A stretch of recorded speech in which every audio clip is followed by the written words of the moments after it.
Try to avoid doing funerals. But this morning we're in Matthew chapter 27. We are in the home stretch, somewhere roughly 5 to 8 weeks, and we will finish what we started 3 years ago. And we should probably factor more on the 8 weeks than 5 weeks, because, well, 3 years. So, with that being noted, while I'm only going to preach primarily, well, not only, but primarily going to preach verses 19 through 26, we're going to read 11 through 26, because again, this is context, as we talked about this morning, context, just like in real estate, location matters chiefly. But Matthew chapter 27, starting with verse 11. Now Jesus stood before the governor, and the governor questioned him, saying, "Are you the king of the Jews?" And Jesus said to him, "You said it." And while he was being accused by the chief priests and elders, he did not answer. Then Pilate said to him, "Do you not hear how many things they testify against you?" And he did not answer with regard to even a single charge. So the governor was quite amazed. Now at the feast the governor was accustomed to release for the people any one prisoner whom they wanted. At that time they were holding a notorious prisoner called Barabbas. So when the people gathered together, Pilate said to them, "Whom do you want me to release for you, Barabbas or Jesus, who is called Christ?" For he knew that because of envy they had handed him over. While he was sitting on the judgment seat, his wife sent him a message saying, "Have nothing to do with that righteous man. For last night I suffered greatly in a dream because of him." But the chief priest and the elders persuaded the crowds to ask for Barabbas and to put Jesus to death. But the governor said to them, "Which of the two do you want me to release for you?" And they said, "Barabbas." Pilate said to them, "Then what shall I do with Jesus, who is called Christ?" And they all said, "Crucify him." And he said, "Why? What evil has he done?" But they kept shouting all the more, saying, "Crucify him." When Pilate saw that he was accomplishing nothing, but rather that a riot was starting, he took water and washed his hands in front of the crowd, saying, "I am innocent of this man's blood. See to that yourselves." And all the people said, "His blood shall be on us and on our children." Then he released Barabbas for them, but after having Jesus scourged, he handed him over to be crucified.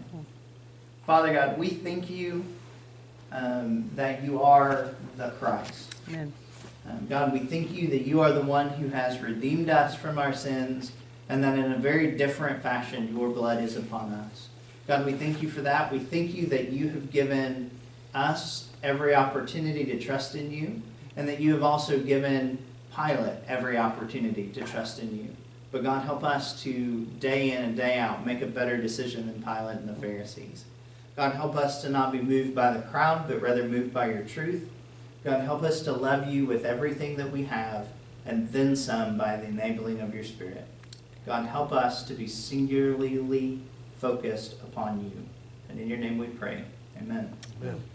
So this is part 2, the sequel, I don't know. And we're advancing the ball a little bit down the field as well. But a couple of weeks ago, when last we were in Matthew, if you'll remember, we looked at how, while this is the trial of Jesus before Pilate, it's really the other way around. This is really, Pilate is on trial before Christ, and it is the question of, what do I do with you? Pilate chooses several ways to get around it that don't work. He tries to avoid the question. Just tell me you're not, and I'll say whatever and send you on your way. Jesus, however, doesn't allow him that option. And we looked at how much our society tends to avoid dealing with, is Jesus actually Christ? Which is the crux of this whole gospel. That is what Matthew is asking for his readers. Is Jesus actually the Christ? And if so, how does that change your life? which changes it in profound ways, by the way. Yeah, thankfully. Because as we were referencing earlier in conversation, we're not just messy, we're broken. It's different. But in the process, also he attempts to substitute. Maybe if I just pacify you with a substitution, and we looked at how much and how often we attempt to substitute things for Christ and his kingdom in our society, even in our churches. We talk about be nice to people, do good to people, and you should be nice to people. You should do good to people. These are not bad, but they are also not the gospel. Other people can be nice. You don't have to be Christian to not cuss out your children. It sure does help, but you don't have to be. You don't have to be Christian to help a little old lady cross the street. Probably helps, but you don't have to be. But you do have to be Christian in order to be good and in order to advance the kingdom. These things do matter. This is what we are called to. And oftentimes we attempt to substitute, well, we'll just make, instead of talking about how you need, repentance from your sin, you just need to try harder. Pull yourself up by your bootstraps a little bit. Which, by the way, is a problem because spiritually speaking, you don't even have boots, much less the straps in your boots. Influenced a little bit by a previous conversation, I get that. But we also then looked at, and this is the point that we kind of ended on, he is attempting at the end of this to separate himself by washing his hands. Now, we're going to talk more in depth as we get there. But this is essentially a way of saying, I'm not making a decision here. Y'all can make a decision if you want to. I'm just gonna not make a decision. See, my hands are. I didn't say yes. I didn't say no. I'm just over here. And we live in a society that very much wants to just. We're kind of neutral in this religion thing. We're not going to throw rocks at you, but we're also not going to change our life to come be a part of what you're doing either. And we live in kind of this neutral, balanced tension of, if it works for you, that's fine. And if it doesn't work for you, whatever. But that's the way in which Pilate deals with Jesus in trying very hard to not make a decision is the same as our unchristian friends trying very hard to not make a decision about Jesus. But when you're confronted with truth, you have to make a decision. There is no neutrality. You either are with him or you are not with him, which means that you are against him. There is no, we're kind of like Switzerland with Jesus. We're just, there is no Switzerland. Axis or ally, pick your team, kind of a thing. And I probably will try and stop with the historical World War II references. I've just been reading in a time period. My apologies, sort of. Not that I was reading. I encourage reading, just for the record. But this, picking up with verse 17 so that we can work our way into 19. So when the people gathered together, Pilate said to them, "Who do you want me to release for you? Barabbas or Jesus who is called Christ?" Now, I think that Pilate is doing two things simultaneously by tacking on Christ to the way in which he refers to Jesus. One, if you'll remember, Barabbas means son of his father, Bar Abba, his father's boy. So you can either have his father's boy or you can have the Messiah. It's kind of it should be an obvious choice. You can have the guy who slits your throat at night, or you can have the guy who just put a guy's ear back together. He raised Lazarus from the dead, or he puts people to death. I know that's bad English, I just don't care. But in the process, which one so it should be an obvious choice. So he's in one hand painting, he's your Christ, he's your Messiah. Shouldn't you side with him? But at the other side, I think he is kind of needling them, because again, remember, Pilate and the Jews do not have a warm and fuzzy relationship to each other. They mutually hate each other, as much as you can possibly hate each other. If you'll remember, they've already written a letter to Caesar once on him, which pretty much got Caesar to say, yeah, that's too far, knock it off, Pilate. So Pilate hates them, and they hate Pilate. Already 3 times in major events they've almost rioted, and now he's got a 4th. So he is now in this kind of needling of, yeah, that's your Messiah, you bunch of stiff-necked blokes. I doubt he's British and uses the word blokes, but in the process, so this is both, you should pick him, but you're not going to because you're pathetic like that. So it's both a nudge and a backhand. Both of those are present in his statement, and I have a feeling, we don't have a movie of this, mind you, but I have a feeling that there's a Pilate eye roll in there of your Christ. Kind of a move, and he's pointing out to them, maybe this is my out. Again, he's trying to substitute so that he's not on the hook to make a real decision, because he also doesn't know how he's going to write to Caesar and say, hey, I found God, and you're not him. That doesn't go well for his pay grade either. But then, verse 18, for he knew that because of envy they had handed him over. Pilate's not a dummy. He's hateful and he's mean, but he's not an idiot. So here, his own conscience is the first, as we look at what is motivating him to have to make a decision, his own conscience is driving him that way. We're going to see that he is pricked to his core about, I know I have to make a decision. I am propelled to do something, I just don't want to. And oftentimes, when non-Christians are faced with the gospel, they are pierced. And they get it. And they understand that they have to do something with the message of, you're broken because you're broken. Your life has sin. And you're separated. You need someone to pay that price for you. And here is Jesus who's done that. They get that. There's a kind of an academicness of, now I've got to do something with this. But they're pierced to the core. And there is that question of, then what do they do? There is a piercing that's there. And this is very apparent for Pilate. He knows. He is not just oblivious. He knows. His own conscience drives him towards saying, yeah, that's the Christ. That's an honest statement on his part. He sees, that guy's a little bit different than the rest of you. He just put my servant's ear back together. He just did a whole lot of stuff that I've never seen the rest of you schmoes do.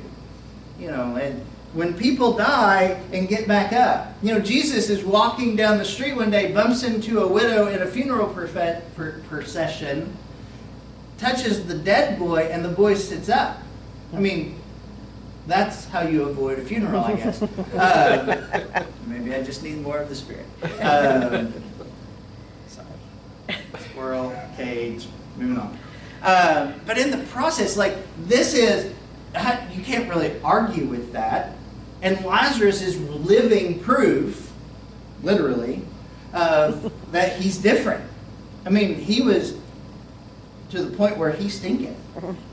4 days later, okay, come on out. By the way, everybody, you thought he was dead, and he was, and now he's alive again. This is what I do. Well, that's really hard to argue with. He's clearly different. Pilate clearly knows you're just handing him over because you want him eliminated. And I'm just a tool. I'm just a means to an end. I'm just another way for you to get what you want. And we're making a mockery of the whole thing. But also, while he was sitting on the judgment seat, his wife sent him a message saying, have nothing to do with that righteous man, for last night I suffered greatly in a dream because of him. Now, I understand that most of the time we should insert, typical preacher joke of, he may be the head, but his wife's the neck. But seemingly, since that's so horribly unbiblical, I can't do it without mocking it. Which, by the way, if you are the neck, stop it. Okay, just stop it, because it's not biblical. So now that I've got that off my chest, that can be a different sermon for another day. Pilate is not being controlled or manipulated by his wife either here, by the way. So that joke has no merit even in the text. What he is doing is he gets a messenger from his wife. You can gather that from another, is she sends the message and says, here's the deal. I had a dream, which for us, if you have a dream, you have a dream. A dream is but a dream. It's not a big deal. For Romans, for Greeks, for Jews, as it is in certain Arabic cultures today, dreams are very, very important. Now, judging by the way in which she phrases things, though it's not outright stated, it's a nightmare. And we should probably change the word dream to a nightmare. But she says, I understand that dude's righteous. So here is his wife giving him testimony of, he's righteous, you need to not have anything to do with this. You need to let him go. She is testifying as a pagan to the righteousness of God. So this should not be missed. This is, often you can find this in Arabic cultures today. And I don't want to overemphasize it to the point where we start, looking for our dreams and, keeping a dream journal. I don't want us to go there. Sometimes a dream, again, is but a dream. But a lot of times Arabic cultures, when they are in a totally isolated, just Muslim spot, you'll find that there's one who'll have a dream and he'll then start looking for the man of peace. And then, oh, look, here comes a missionary. What's that white guy doing in our neighborhood? Kind of a thing. And then they will begin the conversation, and it helps to break down that wall and allow the missionary to have some audience and some traction going in. And I don't want to dismiss that, but primarily we don't think of dreams in the same context that the original audience of Matthew's gospel would have heard it. Dreams were very, very important in the ancient world. So when she says, God's told me, is what she means by I've had a dream. Now she would have probably said it, the gods have revealed to me, because she is a pagan. To the best of historical knowledge, she doesn't convert. This is not that moment for her to go, I'm going to side with Jesus either. But she does at least acknowledge the gods, but I'm going to change it to the God, has revealed to me that he's righteous. He doesn't have any fault. You need to back off. Now he's faced with the problem. Now he has the testimony of someone close to him confirming what he already has been pierced to the heart with. And oftentimes, when we take our testimony and when we take the gospel to our neighbor and we say, hey, here's what I know about God. Here's what I know about Jesus. And we hand it to them, and they've already had kind of the, I'm going to have to do something with this Jesus guy. Oh, here's my friend telling me that Jesus is who I kind of think he is. I just don't want to commit. They have to wrestle with that. So he's been now bombarded with not just his own conscience or that drawing, but now I have the testimony of someone who he clearly trusts. He has someone who is very close to him, who is seeking his good in a very obvious way, because in the ancient world, to kill a righteous person is bad mojo. Now, we understand that there's no such thing as karma, mojo, luck, whatever term you want to use, but he is a pagan. Pagans think differently than Christians, or at least you should, as a Christian, think differently than pagans. The problem is again, not that the world is so much like the church, but that the church thinks so much like the world. That's still our problem. We need to get more of the world out. But in the process here, he is convicted now of, well, now even my wife thinks he's righteous. And she makes no bones about it. She calls him that righteous man. But then moving on with the text a little bit, but the chief priest and the elders persuaded the crowds to ask for Barabbas and to put Jesus to death. Now, we don't know how they do this. if they, split up and, 10 of them go to 10 different parts of the crowd and just, oh, we should ask for Barabbas. He's a freedom fighter. Woo-hoo. Or what that works as. If maybe they just stand as the group and say, hey, we actually think you should choose Barabbas. That's who we're with. We're Team Barabbas. Yay for us. And then the people follow suit. We don't know. But crowds are easily manipulated. It doesn't take much to realize that when the mob starts, you can shift the mob however you want to. If World War II, see why I ended up there this week, teaches us anything, it's that the mob is manipulatable. Manipulatable? There's a real word in there somewhere. But they're easily manipulated. And that there is a certain ease with which that occurs. It does not take much for them to convince the crowds. Now, normally, at this point, we also go, oh, and how fickle they were just a week ago at the beginning. This may or may not be the same crowd. I want to draw that distinction again. The people who primarily welcomed Jesus into the city were a large part Galilean. They were people from his hometown, which would have served them very well. Because if you are 3 doors down from Joseph's carpentry shop, and that's where the Messiah grew up, there's a certain bit of, yeah, I knew him back, we went to high school together, that kind of a thing. But here you have primarily people from Jerusalem, Jerusalemites, who are calling for the shots. So this is a much more local, much broader, bigger crowd than just those who knew Lazarus and just those who knew that bit. So now you've got a much larger mass who may or may not know the backstory of Jesus. Now I understand that there's a lot of buzz talk, but when they now see Jesus in this state, having been kept up for a couple of days now, after having sweat blood in the garden, and all of these other various things, he doesn't quite look as imposing as he did when he threw the tables around in the temple. He doesn't look nearly as imposing as when he tells Lazarus, okay, come forward, let him go, he's alive. The landscape has changed. Now he kind of looks pathetic. Now he looks kind of weak. Now, I don't know. Maybe we should actually just go over here with Barabbas. Maybe the Pharisees knew something all along that we didn't know.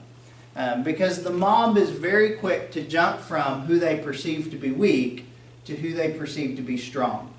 So they begin to then say, give us our father's boy, aka give us Barabbas. You can keep the Son of God.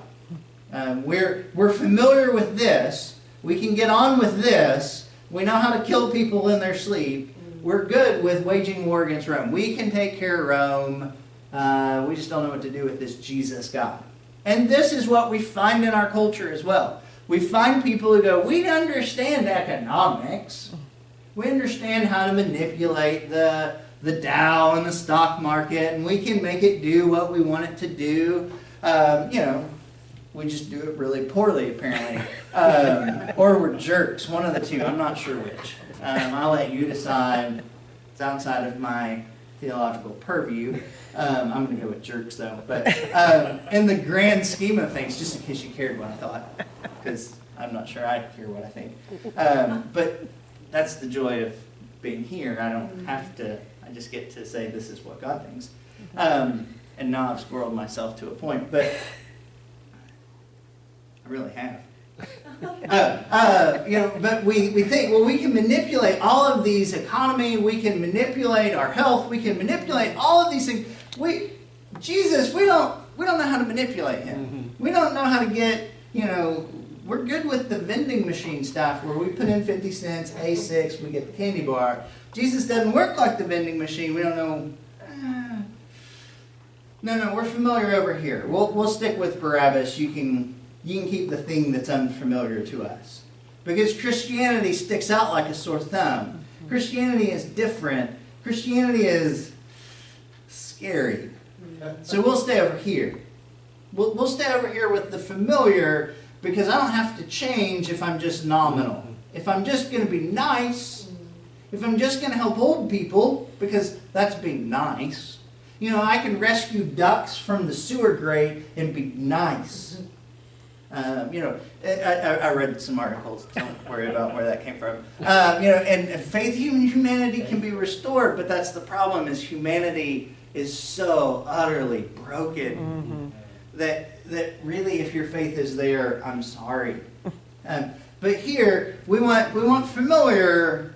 We want the guy who'll do it the way we want it done, because Jesus is all about, like, you know, Barabbas, he'll slit the Roman's throat because he's a thief, which, by the way, does not mean he steals things. It means he's an insurrectionist. He's against Rome. He kills Rome. He's fighting Rome. The same with the thieves on the cross. They're not people who steal. They're people who say, we'll kill Caesar if we can get close enough. So, important distinction, historically speaking. But then over here, you have the guy who says, well, we're not going to kill Rome. We're going to carry their pack 2 miles instead of 1. If they slap you on the left side, let them slap you on the right side. Well, I don't know about this. I like slitting their throat. You know, not me personally, but if you take Jesus from me personally. But this is where that falls. So now they're having to deal with, and Pilate sees this is just mindless dribble from the crowd. This is the crowd being manipulated, and it just shows him all the more, this is bad. This is, you know, it just reinforces for him that Jesus is the Christ. But what is he going to do with that? So then Pilate says to them, then what shall I do with Christ? The one who's called the Anointed One. The one who is called Messiah. What should I do with him? Now here is that question. What should I do with him if you're not going to let me give him back to you? If I have to decide something about him, you tell me. Why you ask a crowd of a rabble who is clearly on the verge of right? I don't know. I didn't say he was smart. I just said he was mean and horrible and hateful. But in all of his craftiness, now he's like, well, what do I do with Jesus? And our world asks the same question. What do we do with Jesus? And the world will answer the world with, crucify him, get rid of him, move on with life. There has to be a different voice in the crowd. We have to be more like, and I know it's weird because she's a pagan, more like Pilate's wife than the rabble. We have to be more of the, this is who we know him to be. We've seen it, it's been revealed to us, we're embracing it, we're all in, then Pilate or the crowd. So what he attempts to do when they then say, crucify him, is he attempts to appeal to justice. If for no other reason, he's now going back to the, he's done nothing. Tell me what he's done. Because I don't buy anything you've said thus far. I don't buy any of the junk of him being an insurrectionist. I don't buy any of the junk of him, coming against Rome. So tell me, why should I crucify him? There is no reason for the righteous man to die. Now we're going to pause because I'm the pastor and I want to make this point. There is a really good reason for the righteous man to die. Because as Corinthians teaches us, he who knew no sin became sin for us all so that we might be the righteousness of God. Amen. Without his death, we're still in a world of hurt. So yes, there is a really good reason for the righteous man to die. Jesus has said it earlier in the gospel when he says, unless the grain dies and falls into the ground, nothing more comes. This is what he's getting at. So there is, but in Pilate's pagan mind, there is no reason for him to die. This is, if you give the gospel to a Buddhist, they'll look at you cross-eyed if they're an actual Buddhist, because there's the American form of Buddhism that's not actually Buddhist. Another discussion for another day. Let the squirrel stay in the cage. But in the process, in Buddhism, karma doesn't work that way. The rules don't allow for one person to pay the price for another person. That's Christianity. This is why you are called a little Christ, the literal meaning of Christian. So here Pilate then says, well, I'm not getting anywhere. You're about to riot, and that'll mean my head. Not just simply my job, it'll mean his head. The governor's job was actually quite simple. Keep the people under subjection. No matter where you're a governor, that's your job. You are the iron boot of Rome. Keep them paying us money. Keep them in order and in line, because while Rome's leadership is a mess, if you look at them historically, they like order and structure in their society. So if you maintain their order and structure in society, then be as corrupt as you want, we don't care. Just keep the society ordered and going. It can even be vile and horrific. Just make it orderly, vile horrificness. Set up a thieves guild so everybody pays their thief taxes and we'll be okay. That's Rome. So here, when he sees that I'm getting nowhere, you're not going to let Jesus go, and if I don't do something with him, aka crucify him, then you're going to riot. This is going to go badly for me. I'm going to save my neck rather than do justice. So then he takes this and he washes his hands, which if only it were that simple. I mean, if only he could actually say, look, and God says, oh, you washed your hands of the whole thing. You didn't make a decision. Okay. You didn't throw a rock at him. I guess I'll give you a pass.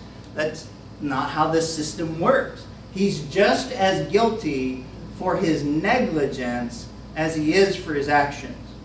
That's the other problem with humanity. We're not just condemned for what we do, we're condemned for what we should have done and what we don't do.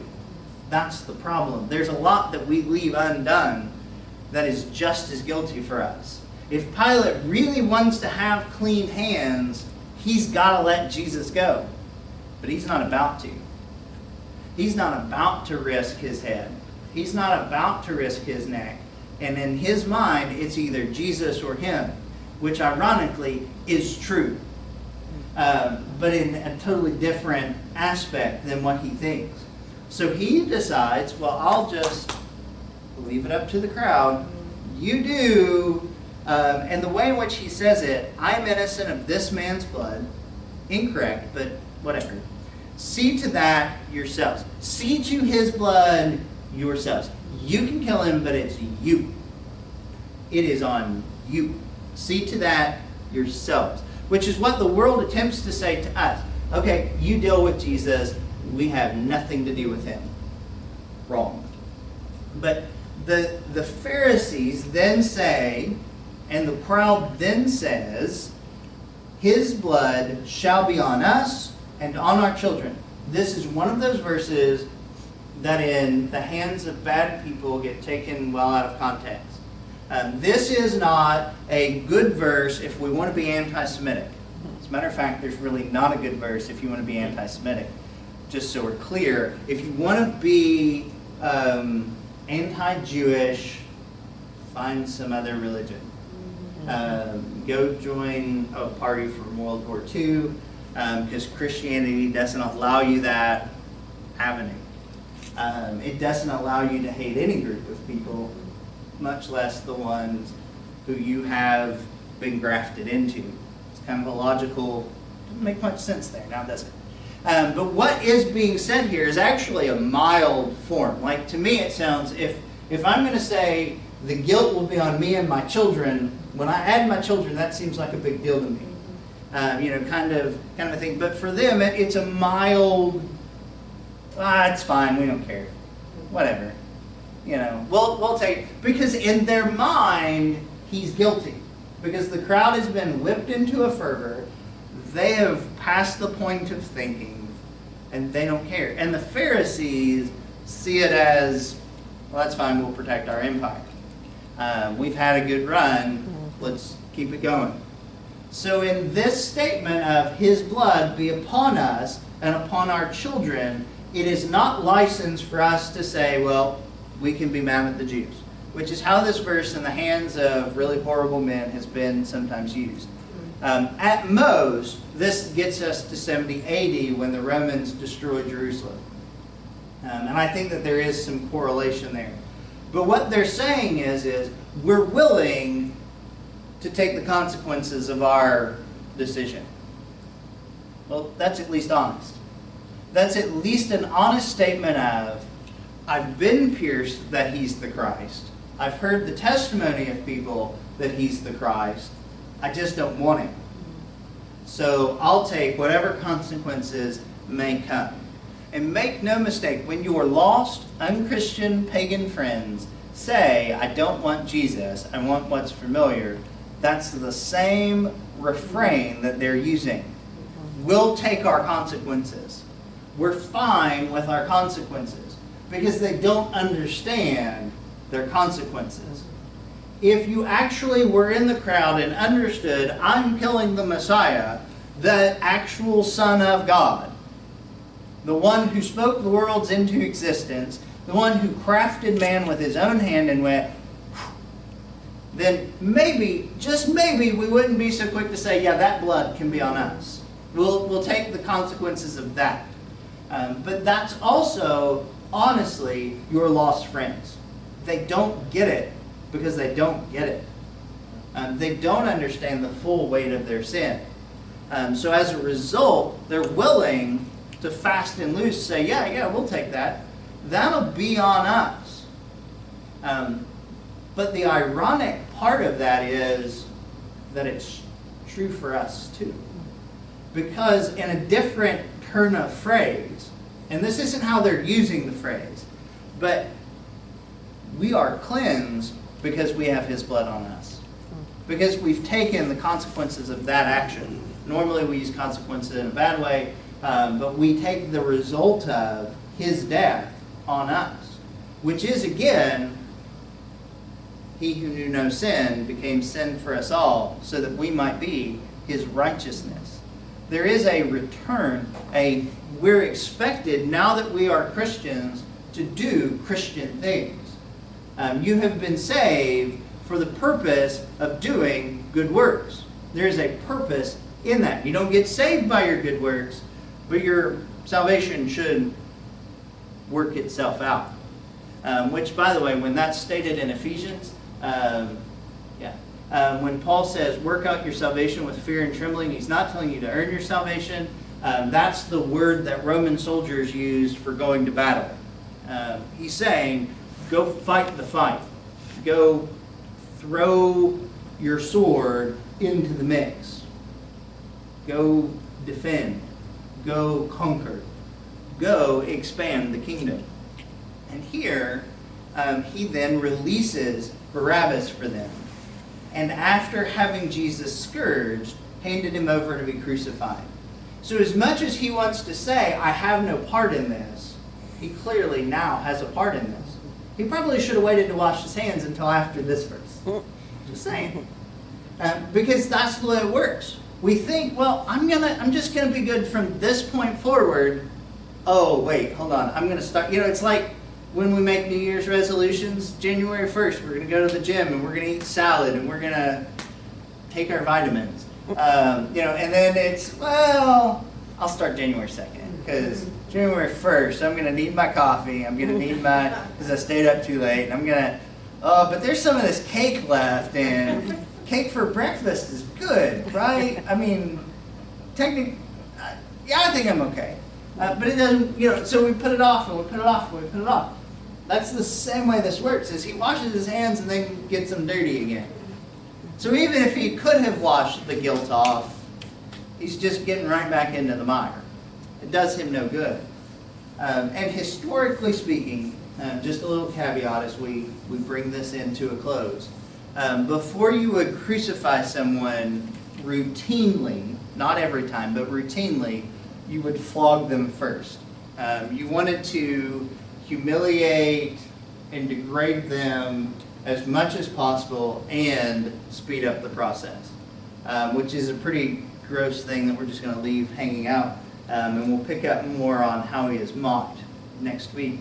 But understand that he then is handed over to do and have done to him exactly what he just got done telling his disciples. This is what's going to happen. This is not Pilate being weak-kneed. This is not the crowd being thoughtless and being a mob. This is the sovereignty of God in play. Does Pilate make a real decision? Absolutely. Did the crowd make a real decision? Absolutely. Are they held accountable for their decision? Absolutely. 70 AD tells us the crowd is, and if you read Pilate's death, yeah, I mean, he gets eaten by worms. It's kind of gross. So it clearly plays out. But at the same time, Jesus has from the beginning of Matthew been saying, I'm going to the cross because I am the Passover lamb. And that's going to become more and more and more as we get in and further in here. And if you read John's account, it's even more blatant because he's very much kind of the ivory tower theologian of the group in the Gospels. But here, he is doing exactly what he said he was going to do. And the question is, what are we going to do with Jesus? And how are we going to answer people when they ask the question, what do I do with Jesus? Are we going to be like Pilate's wife and say, here's what I know of Jesus. He's a righteous man, and are we going to be able to give a testimony to who he is? Are we prepared for that? Or are we just a part of the crowd that's being pushed around by popular opinion and whatever is trendy to say? Which one are we going to be? Because the world is asking, who is Jesus and what do we do with him? And the crux of this gospel is to give us the answer that he is the Christ and that the world is in desperate need of him. Amen. Are we going to give the world that is so in desperate need of him the gospel or not? Father God, I thank you that you are the